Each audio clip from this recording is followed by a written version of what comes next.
ठंड में ससुराल की बड़ी बहू और छोटी बहू। ठंड का मौसम था और सुबह 6 बजे का समय था। नंदिनी रसोई में चाय बना रही थी। उसे हल्की हल्की ठंड लग रही थी। वो अपनी शॉल को बार बार ठीक कर रही थी। तभी उसकी सास सविता वहां आती है और कहती है, नंदिनी बहू, तेरे पिताजी और मुझे, हम दोनों को जरा एक एक कप चाय तो दे देना। माँ जी, पिताजी की फीकी चाय बन गई है और आपकी शक्कर वाली चाय बन रही है। पिताजी के लिए मैंने टोस्ट निकाल लिए हैं और आपके लिए ब्रेड निकाल लिए हैं। बस 5 मिनट हॉल में बैठिए, मैं ला रही हूँ। ठीक है बहू, वैसे भी तेरे सिवा सुबह उठता ही कौन है जिससे मैं अपना काम बता सकूं। यहाँ तो सबको ठंड में देर तक सोने की आदत है। ऐसा कहकर सविता वहां से चली जाती है। थोड़ी देर बाद नंदिनी अपनी सास और ससुर दोनों की चाय, टोस्ट और ब्रेड लेकर हॉल में जाती है और टेबल पर रखते हुए कहती है, माँ जी, पिताजी, आप लोग चाय पी लीजिए और ये ब्रेड खा लीजिए। पिताजी, आपकी फीकी चाय। अच्छा, मुझे ये बताइए कि आप लोग नाश्ते में क्या खाएंगे? नंदिनी बहू, मेरे लिए तू पराठा और आलू की भुजिया बना दे, मैं वही खा लूंगा। और माँ जी, आपके लिए भी पराठे और भुजिया बना दूं? नहीं बहू, मुझे अभी भूख नहीं लगी। मैं तो बाहर वॉक करने जा रही हूँ, थोड़ी देर बाद आऊंगी, तब मेरे लिए नाश्ता बनाना। और हाँ, तुझे अलग अलग सबके लिए नाश्ता बनाने की कोई जरूरत नहीं है। तू तो सुबह ही दाल चावल बनाकर रख दिया कर। जिसे खाना है खा ले और जिसे नहीं खाना ना खाए। ऐसा कहकर सविता बाहर वॉक करने के लिए चली जाती है। तो वहीं महेश अखबार पढ़ने लगता है। नंदिनी चाय के बर्तन उठाती है और रसोई में जाती है। चाय के बर्तन धोती हुई वो ठंड से कांप जाती है और कहती है, हे भगवान, ठंड शुरू होते ही सबसे पहले ठंड पानी टंकी को ही लगती है। नल का पानी ठंडा हो जाता है। चलो, बर्तन तो धुल गए हैं। अब जल्दी से मैं रिया को जगाकर उसे स्कूल के लिए तैयार कर देती हूँ। उसकी बस आती ही होगी। फिर नंदिनी रिया के कमरे में जाती है और उसे जगाते हुए कहती है, रिया बेटा, उठो वरना स्कूल के लिए देर हो जाएगी और बस छूट जाएगी। फिर तुम्हें स्कूल में डांट पड़ेगी। माँ, कितनी ठंड है, तो इधर और सोने दो ना। मेरी गुड़िया रानी, जल्दी से उठ जाओ वरना स्कूल के लिए देर हो जाएगी। और अभी नहा धोकर तैयार भी तो होना है।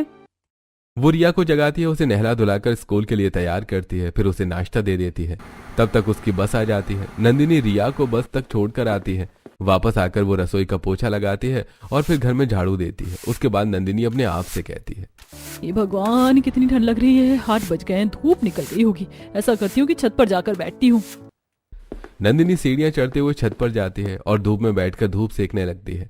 तभी उसकी सास सविता भी वहां आ जाती है और बैठकर बातें करने लगती है। अभी उसे धूप में बैठे थोड़ी ही देर हुई थी कि तभी राहुल उसे आवाज देता है, अरे नंदिनी, कहाँ गई हो तुम? जल्दी आओ, मुझे भूख लगी है, नाश्ता दे दो। हे भगवान, ये लोग तो थोड़ी देर बहू को चैन से धूप में बैठने भी नहीं देते। तूने ही सबको सर पर चढ़ा रखा है। कितनी बार कहती हूँ कि उनकी फरमाइशें पूरी मत किया कर, लेकिन तू है कि मानती ही नहीं। नंदिनी राहुल की आवाज सुनकर नीचे आती है। तब राहुल उससे कहता है, नंदिनी, मुझे 1 कप चाय दो, उसके बाद मेरे लिए खिचड़ी बना देना। आज मेरा कुछ भी भारी खाने का मन नहीं है। ठीक है, मैंने गीजर चालू कर दिया है, पानी गर्म हो गया होगा, आप जाकर नहा लीजिए। तब तक मैं जल्दी से आपकी चाय और खिचड़ी दोनों बना देती हूँ। अरे नंदिनी, आज ठंड बहुत है, इसलिए मैं नहीं नहाऊंगा। मैंने ब्रश कर लिया है। तुम तो मुझे बस चाय और खिचड़ी दे दो। नंदिनी रसोई में जाती है और एक तरफ चाय बनाती है तो दूसरी तरफ खिचड़ी चढ़ाती है। वो चाय छानकर राहुल को दे देती है। राहुल से बैठकर बातें करती है और फिर रसोई में जाकर खिचड़ी को पकाकर लाकर राहुल को दे देती है। राहुल के खिचड़ी खा लेने के बाद वो बर्तन लेकर फिर से रसोई में जाती है और ठंडे पानी से बर्तन धोते हुए कांप जाती है और कहती है, हे भगवान, बार बार बर्तन धोने से तो मेरे हाथ ही ठंडे हो गए। काश सभी लोग एक साथ उठ जाते तो मुझे भी इतनी परेशानी नहीं होती।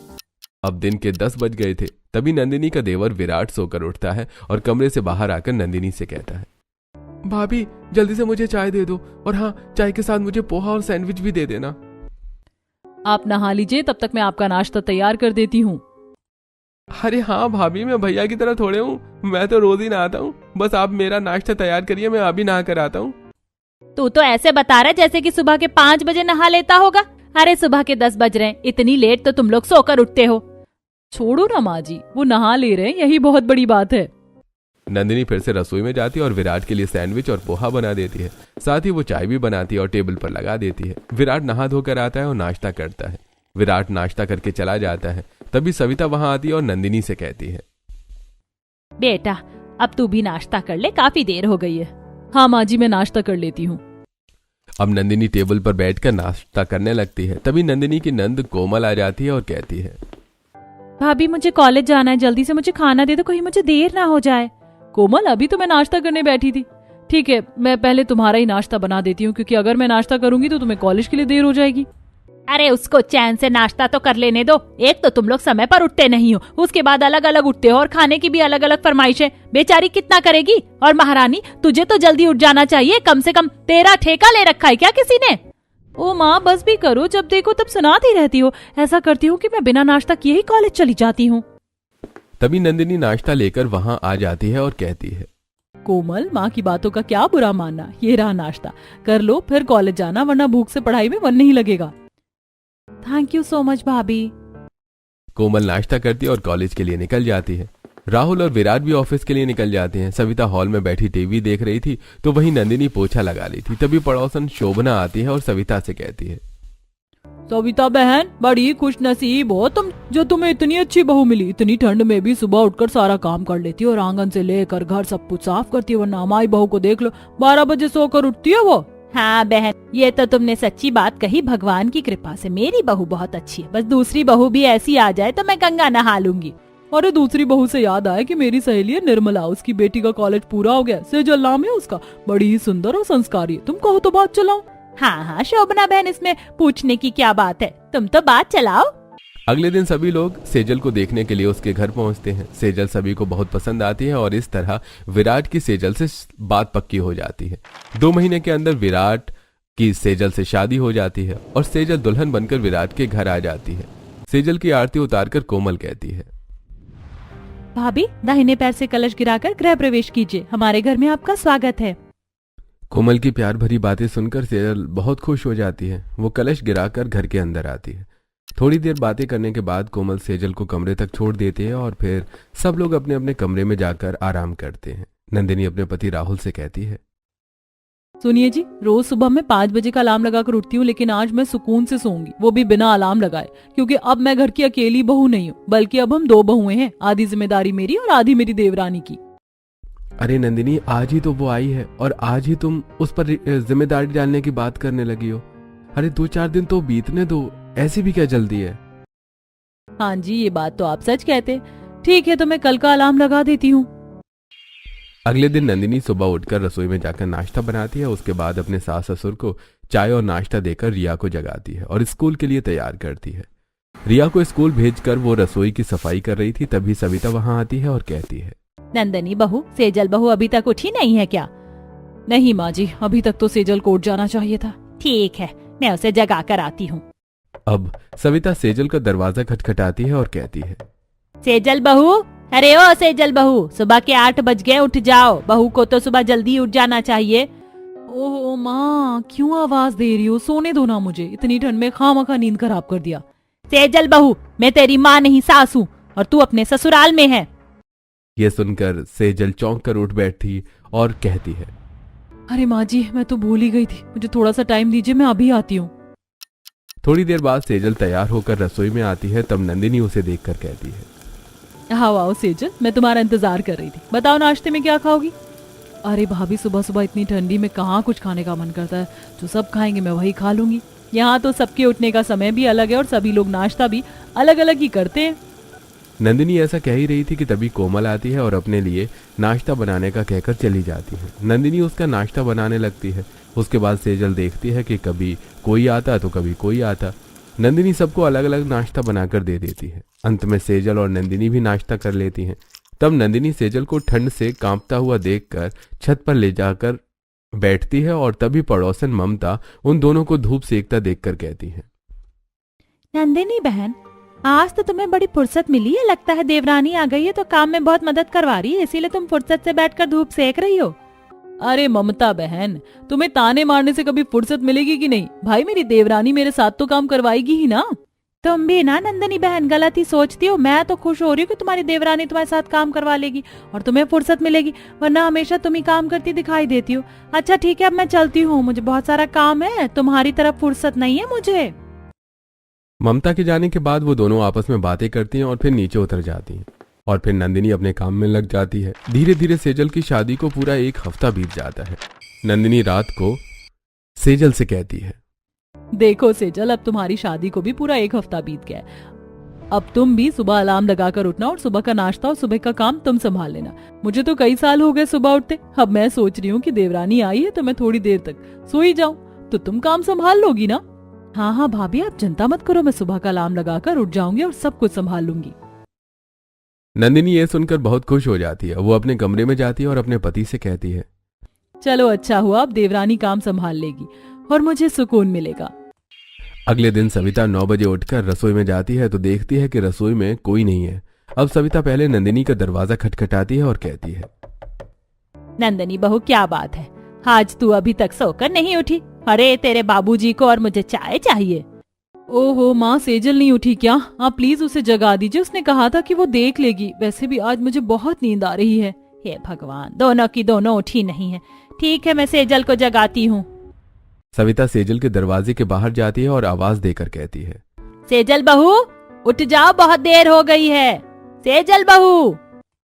सविता की आवाज सुनकर विराट सेजल को जगाते हुए कहता है, सेजल माँ तुम्हें कब से जगा रही है? तुमने अलार्म लगाया था जो बजकर बंद भी हो गया, अब तो उठ जाओ। विराट, बहुत ठंड लग रही है, प्लीज मुझे थोड़ी देर और सोने दो ना। सेजल माँ आवाज दे रही है, उठो। सेजल जैसे तैसे उठती है और शॉल ओढ़कर बाहर आती है। तब सविता उससे कहती है, सेजल बहू, आज नंदिनी बहू नहीं उठी, इसलिए तुम रसोई में जाओ और जाकर मेरे और अपने बाबूजी के लिए चाय बना दो। और हाँ, बाबूजी की चाय फीकी ही रखना। ठीक है माँ जी। सेजल रसोई में जाती है और गैस पर चाय चढ़ाते हुए अपने आप से कहती है, हे भगवान, मुझे लग रहा है कि साल की सबसे ज्यादा ठंड आज ही के दिन पड़ रही है। तभी सेजल को रसोई में एक कुर्सी रखी दिखाई देती है। सेजल उस कुर्सी पर बैठ जाती है और थोड़ी देर में सो जाती है। सारी की सारी चाय जल जाती है और चली हुई चाय की खुशबू जब हॉल में जाती है तो सविता दौड़कर वहां आती है और जली हुई चाय को देखकर सेजल की तरफ देखती है जो कुर्सी पर सो रही है। अरे सेजल बहू, ये कोई सोने की जगह? सारी की सारी चाय जला दी है। हे भगवान, सेजल बहू से तो एक कप चाय भी नहीं बनी। ये सुनकर सेजल चौंक कर उठ जाती है और कहती है, माँ जी, मुझे पता ही नहीं चला कि चाय कब जल गई। माफ कर दीजिए माँ जी, मैं अभी फिर से आप लोगों के लिए चाय बना देती हूँ। ठीक है, चाय बना, लेकिन अब दोबारा सो मत जाना। ऐसा कहकर सविता वहां से चली जाती है। अब सेजल चाय बनाकर अपने सास ससुर को देती है, फिर जाकर रजाई में घुसकर सो जाती है। तभी रिया सेजल के पास आती है और कहती है, चाची उठिए, माँ ने तो कहा है कि वो आज सो रही हैं, तो चाची मुझे तैयार कर देंगी, मेरी बस भी आने वाली होगी। ठीक है रिया, चलो मैं तुम्हें तैयार कर देती हूँ। फिर सेजल रिया को तैयार करती है। उसके बाद उसे बस तक छोड़कर आती है। वो काफी थक चुकी थी, इसलिए वो अपने कमरे में जाकर सो जाती है। थोड़ी देर बाद नंदिनी उठती है और रसोई में जाकर देखती है तो रसोई में खाना नहीं बना था। ये देखकर नंदिनी गुस्सा होते हुए कहती है, हे भगवान, ये क्या? सेजल ने तो कुछ भी खाना नहीं बनाया। मैं जरा माँ जी से जाकर पूछती हूँ। नंदिनी हॉल में आती है और अपनी सास से कहती है, माँ जी, सेजल कहाँ है? थोड़ी देर पहले देखा था, वो अपने कमरे में जाकर सो रही थी। ऐसे थोड़ी ना होता है। मैं बड़ी बहू होकर जब इतना संभाल सकती हूँ तो अब सेजल को भी संभालना चाहिए, क्योंकि हम दोनों की जिम्मेदारी बराबर की है। अरे बेटा, वो अभी नई है, उसे घर का सारा काम का समझ नहीं है, तो तुझे ही संभालना होगा अभी कुछ दिन तक। तू जरा जल्दी से मुझे नाश्ता बना कर दे दे। पिताजी, नाश्ता तो मैं सेजल से ही बनवाऊंगी, आप जरा रुक जाइए, मैं अभी उसके कमरे में जाकर उसे जगाती हूँ। भाभी, आप जो भी कर रही हो जरा जल्दी कर दो, मुझे कॉलेज जाना, मुझे देर हो रही है। नंदिनी सेजल के कमरे के बाहर खड़े होकर दरवाजा नॉक करती है और कहती है, सेजल उठो, सभी के लिए नाश्ता बनाना है। और तुम जाकर सो रही हो, चलो जल्दी से उठ जाओ। भाभी, आज मेरे सर में बहुत दर्द हो रहा है, तो प्लीज आज आप नाश्ता बना लो, मैं कल से बना लूंगी पक्का। ये लो, महारानी जी को काम करते ही सर में दर्द होने लगा। मुझे लगता है देवरानी के आने के बाद भी मुझे सुकून नहीं मिलेगा। भाभी, नाश्ता बनाया नहीं, मुझे कॉलेज जाना है, देर हो रही है। कोमल, मैं नाश्ता बनाती हूँ, थोड़ा रुक जाओ। नंदिनी रसोई में जाती है और एक एक करके सभी के लिए नाश्ता बनाती है। उसके बाद वो रसोई का झाड़ू पोछा करके उसे साफ करती है और फिर वॉशिंग मशीन से कपड़े धोने लगती है। तभी विराट वहां आता है और कहता है, भाभी, आप कपड़े धो रही हो तो मेरे भी धो देना, ये सारे कपड़े गंदे हो गए हैं। अरे वाह देवर जी, आप इसीलिए पत्नी लेकर आए हो कि अपने कपड़े अभी भी मुझसे धुलवाओ। अपनी पत्नी से कहो कि वो आपके कपड़े धोए। भाभी, मैं उनके कपड़े धो देती, लेकिन चूड़ियां उतारते समय मेरे हाथों में टूट कर लग गई थी, इसीलिए मैं नहीं धो पाऊंगी। प्लीज आप मेरे भी कपड़े धो देना। ये कहकर सेजल अपने भी कपड़े दे देती है और वहां से चली जाती है। सेजल अपने रूम में आकर अपने हाथों को देखते हुए कहती है, अच्छा हुआ मैंने अपने हाथों पर पट्टी लगाकर कटने का नाटक कर लिया, वरना इतनी ठंड में मुझे कपड़े धोने पड़ते। चलो अब मैं सो जाती हूँ, इसी बहाने मेरी नींद तो पूरी हो जाएगी। सुबह सुबह जगा दिया था, मैं सो भी नहीं पाई थी। सेजल फिर से सो जाती है। नंदिनी घर का सारा काम करती है। शाम हो जाती है, तब नंदिनी सेजल के कमरे में आती है तो देखती है कि सेजल रजाई में घुस के टीवी देख रही थी। नंदिनी सेजल को देखकर अपने मन में सोचती है, देखो महारानी जी को टीवी देख रही है, अरे जरा भी चिंता नहीं है कि इन्हें खाना भी बनाना है। सेजल, टीवी ही देखती रहोगी या कुछ खाना भी बनाओगी? भाभी मुझे बहुत ठंड लग रही है और आज तो मेरे पैरों में भी बहुत दर्द है, तो प्लीज आप खाना बना लो।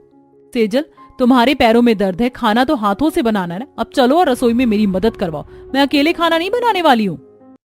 नंदिनी और सेजल दोनों रसोई में जाती हैं और खाना बनाने लगती हैं। तभी विराट वहां आता है और कहता है, सेजल, मैंने तुम्हें कहा था ना कि रात को हम आइसक्रीम खाने चलेंगे, तो तुम तैयार हो जाओ ना, हम दोनों आइसक्रीम खाने चलते हैं। देवर जी, ठंड में आइसक्रीम कौन खाता है? और वैसे भी आपकी पत्नी को बहुत ठंड लगती है, आइसक्रीम खाकर तो उसकी कुल्फी जम जानी है। नहीं नहीं भाभी, ठंड में तो आइसक्रीम खाने का मजा ही अलग है। मुझे ठंड में आइसक्रीम खाना बहुत पसंद है। प्लीज आप खाना बना लो और मैं विराट के साथ जल्दी से आइसक्रीम खाकर वापस आ जाऊंगी। चाचा जी, आप मेरे लिए आइसक्रीम जरूर लाना। अच्छा ठीक है बेटा, हम तुम्हारे लिए आइसक्रीम जरूर लाएंगे। अब सेजल और विराट आइसक्रीम खाने के लिए निकल जाते हैं और बेचारी नंदिनी अकेले सारा खाना बनाती है और मन ही मन में सोचती है, जिम्मेदारी नाम की तो कोई चीज ही नहीं है सेजल में। सोचा था देवरानी आएगी तो मैं ऐश की जिंदगी गुजारूंगी, लेकिन मुझे क्या पता था कि देवरानी के आने के बाद भी सब मुझे ही संभालना पड़ेगा। हे भगवान, कब खत्म होगी मेरी जिंदगी की परेशानियां। अरे बहू, अपने आप से बातें ही करती रहेगी या खाना भी बना कर देगी? हम सबको भूख लग रही है। माँ जी, सेजल को तो आपसे कुछ कहा नहीं जाता, लिए दिए आप मेरे पीछे पड़ जाती हूँ। अरे ठंड का मौसम है और अकेली खाना बना रही हूँ, थोड़ा टाइम तो लगेगा ना। बहू, तू हर बात में सेजल की बराबरी क्यों करने लगती है? तू पुरानी हो गई है, वो अभी अभी आई है, दोनों में फर्क है। ऐसा कहते हुए सविता वहां से चली जाती है और नंदिनी अपने काम में लग जाती है। अगले दिन संडे था, सुबह 9 बज रहे थे। नंदिनी अपने कमरे से उठकर रसोई में आती है तो देखती है कि सेजल वहां नहीं है। नंदिनी सेजल के कमरे के पास जाती है तो देखती है सेजल के कमरे का दरवाजा खुला है और विराट वहां नहीं है। नंदिनी अंदर जाती है तो देखती है कि सेजल सो रही है। नंदिनी कहती है, सेजल, तुम अभी तक नहीं उठी। अरे माना कि आज संडे है, लेकिन फिर भी सबका खाना तो बनाना ही पड़ेगा ना, और आज तो घर की एक्स्ट्रा साफ सफाई भी करनी है। चलो जल्दी से उठ जाओ और मेरी मदद करवाओ। देखो ना भाभी, मुझे बहुत तेज बुखार है, मेरी बिस्तर से उठने की हिम्मत नहीं हो रही है। प्लीज आज आप खाना बना लो, मैं कल पक्का बना लूंगी। अभी थोड़ी देर पहले ही पैरासिटामोल लेकर सोई हूँ, आप चाहो तो विराट से पूछ लो। तभी विराट बाथरूम से निकलकर बाहर आता है और उनकी बातें सुनकर कहता है, हाँ भाभी, मैंने अभी उसे पैरासिटामोल दिया है, उसे आराम करने दो और आज का काम आप ही कर लो ना।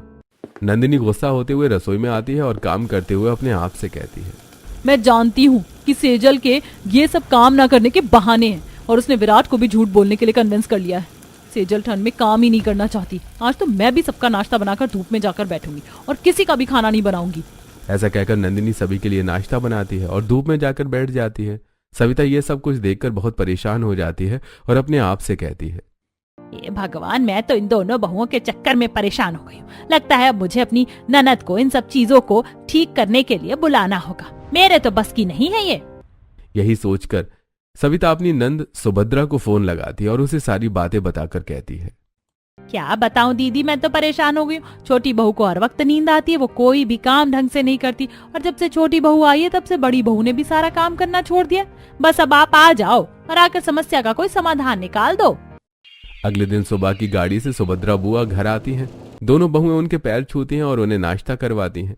सभी लोग आपस में बैठकर ढेर सारी बातें करते हैं। तब विराट कहता है, बुआ जी आप आई हैं तो दोनों पोता बहुओं से अपनी अच्छी तरह सेवा करवा कर जाइएगा। अरे विराट, दोनों बहुएं ही क्यों, सेवा तो पोतों को भी करनी चाहिए। ऐसे हंसते खेलते दोपहर के खाने का समय हो जाता है। तब सविता नंदिनी से कहती है, नंदिनी बहू, तुम्हें तो पता है ना कि दीदी को खाने में पकौड़े वाली कढ़ी, वेज पुलाव, पूरी और मीठे में खीर पसंद है, तो तुम आज दीदी के लिए सब कुछ बना लेना। माँ जी, आपको नहीं लगता कि बुआ जी तो मेरे हाथों का खाना बहुत बार खा चुकी है, अब तो नई बहू की बारी है। सेजल बुआ जी की पसंद का खाना बना लेगी, मैं ऊपर का काम कर लेती हूँ। तब सविता के कहने पर सेजल रसोई में जाती है और खाना बनाने लगती है। सेजल कढ़ी चावल बनाती है और ठंड की वजह से वो कुर्सी पर बैठकर फिर सो जाती है, जिससे कढ़ी चावल जल जाते हैं। कढ़ी चावल की जली हुई खुशबू सूंघकर नंदिनी वहां आती है और चिल्लाकर सेजल से कहती है, सेजल, अरे तुम्हें अपनी नींद से प्यारा कुछ है भी या नहीं? तुमने सारा का सारा खाना जला दिया और इतनी गहरी नींद में सोई हो कि तुम्हें स्मेल भी नहीं आ रही। सॉरी नंदिनी भाभी, मुझे कब नींद आ गई मुझे पता ही नहीं चला। प्लीज आप माँ जी से कुछ मत कहिएगा, मैं जल्दी से दूसरा खाना बना लेती हूँ। बुआ जी रसोई में आसपास आते जाते सब कुछ देख रही थी। वो समझ गई थी कि रसोई में क्या हुआ है। अब नंदिनी अपने कमरे में जाकर टीवी देखने लगती है और सेजल सबका खाना लगाती है। नंदिनी भी वहां आ जाती है और सभी लोग मिलकर खाना खाते हैं। नंदिनी सेजल से कहती है, सेजल, मैं रिया को होमवर्क करवाने जा रही हूँ, तब तक तुम सभी को चाय बना कर दे दो। नंदिनी सेजल को अकेला छोड़कर रिया का होमवर्क करवाने चली जाती है। रात को हवा तेज चल रही थी, इसलिए सेजल रसोई में काम करते हुए ठंड से कांप रही थी। वो चाय बनाकर सभी को लाकर देती है, लेकिन तभी उसके हाथ से चाय बुआ जी के कपड़ों पर गिर जाती है और चाय का कप टूट जाता है। तब नंदिनी भी वहां आती है और गुस्सा होते हुए कहती है, सेजल, तुम कोई भी काम ठीक तरह से नहीं कर सकती हो क्या? जब से आई हो बस हर काम बिगाड़ रही हो। मुझे तो लगता है कि तुम जानबूझकर कोई भी काम अच्छी तरह नहीं करती ताकि तुमसे कोई काम ही ना करवाया जाए। नहीं भाभी, ऐसी कोई बात नहीं है, बल्कि मैं तो बस अरे 1 महीना हो गया तुम्हारी शादी को, लेकिन अब तक तुम घर का काम काज नहीं सीख पाई। क्या तुम्हारे माँ बाप ने तुम्हें कुछ नहीं सिखाया? ऐसे शादी कर दी तुम्हारी? बस करो नंदिनी बहू, बहुत हो गया तुम्हारा। चुप हो जाओ। शायद तुम्हें ये याद नहीं कि जब तुम नई थी तो तुम भी ऐसे ही परेशान किया करती थी। कहो तो याद दिलाऊं? बुआ जी की बात सुनकर नंदिनी अपने पुराने दिनों में खो जाती है, जब उसकी नई शादी हुई थी और उसकी सास उसका दरवाजा खटखटाकर उसे जगा रही थी। नंदिनी बहू, सुबह के 10 बज गए हैं, अब तो उठ जा। बहू आ गई है, लेकिन अभी भी सारा काम मुझे ही करना पड़ रहा है। हाँ माँ जी, बस मैं अभी आई। सविता वहां से चली जाती है। तब नंदिनी एक बार फिर रजाई में घुसकर सो जाती है। थोड़ी देर बाद राहुल की आंख खुलती है तो राहुल नंदिनी को जगाते हुए कहता है, नंदिनी, अरे नंदिनी उठ जाओ, बहुत देर हो रही है, मुझे ऑफिस भी जाना है, मेरी छुट्टियां खत्म हो गई हैं। सुनो, मैं नहाने जा रहा हूं, तुम जल्दी से मेरा नाश्ता तैयार कर दो। राहुल बाथरूम में चला जाता है। नंदिनी उठती है और शॉल ओढ़ते हुए रसोई में जाती है और अपने आप से कहती है, हे भगवान, कितनी ठंडी है यहाँ। इतनी ठंडी में भला काम कैसे करूँ? ऐसा करती हूँ कि चाय चढ़ा देती हूँ, फिर इस कुर्सी पर बैठकर थोड़ी देर आराम कर लूंगी। नंदिनी चाय बनाने के लिए रख देती है और कुर्सी में बैठकर थोड़ी देर में सो जाती है। सारी चाय जल जाती है। तब सविता वहां आती है और जगाते हुए कहती है, नंदिनी बहू, सोती ही रहोगी या रसोई का काम भी संभालोगी? सारी चाय जलाकर रख दी। माफ कीजिएगा माँ जी, बस मेरी आंख लग गई थी, मैं अभी ये चाय हटाकर दूसरी चाय बना देती हूँ। सविता वहां से चली जाती है और नंदिनी जली हुई चाय को हटाकर दूसरी चाय बनाती है। नंदिनी की शादी को 3 दिन बीत चुके थे। आज नंदिनी को बहुत ठंड लग रही थी। सविता नंदिनी के कमरे में आती है और कहती है, नंदिनी बहू, शाम हो रही है, जाकर खाना बना लो, सभी लोग ऑफिस से आते होंगे। माँ जी, मुझे बहुत ठंड लग रही है और मुझे तो ऐसा लग रहा है कि ठंड की वजह से मुझे बुखार आ रहा है, इसीलिए मैं आज नहीं उठ पाऊंगी। कोई बात नहीं माँ, भाभी को सोने दीजिए, आज खाना मैं बना लूंगी। वैसे भी अगले 2 दिनों तक कॉलेज की छुट्टी है तो मुझे कोई भी काम नहीं है। ऐसा कहकर कोमल खाना बना लेती है। नंदिनी को जब भी ठंड लगती तो वो या तो रजाई में घुस जाती या फिर छत पर जाकर बैठ जाया करती थी। नंदिनी नई थी, इसलिए सविता उसे ज्यादा परेशान नहीं करती थी, बल्कि उसके हिस्से का काम भी खुद कर लिया करती थी। ये सब कुछ याद करके नंदिनी शर्मिंदा होते हुए बुआ जी से कहती है, आप सच कहती हैं बुआ जी, मैं सचमुच भूल गई थी कि जब मैं आई थी तो मुझे भी सब कुछ संभालने और सीखने में समय लग गया था। सेजल अभी नहीं है, उसे भी एडजस्ट करने में समय लगेगा। कोई बात नहीं सेजल, तुम सब कुछ धीरे धीरे ही सीखोगी और मेरा तो बड़ी जेठानी होने के नाते ये फर्ज है कि मैं तुम्हें सब कुछ अच्छी तरह सिखाऊं। आज की बात तुम बिल्कुल चिंता मत करना, मैं तुम्हें सब कुछ सिखाऊंगी। नंदिनी की बात सुनकर बुआ जी के साथ साथ सभी लोग खुश होते हैं। इस तरह नंदिनी अब सेजल की छोटी छोटी गलतियों को नजरअंदाज करती है और उसे नए घर में एडजस्ट करने का पूरा टाइम देती है।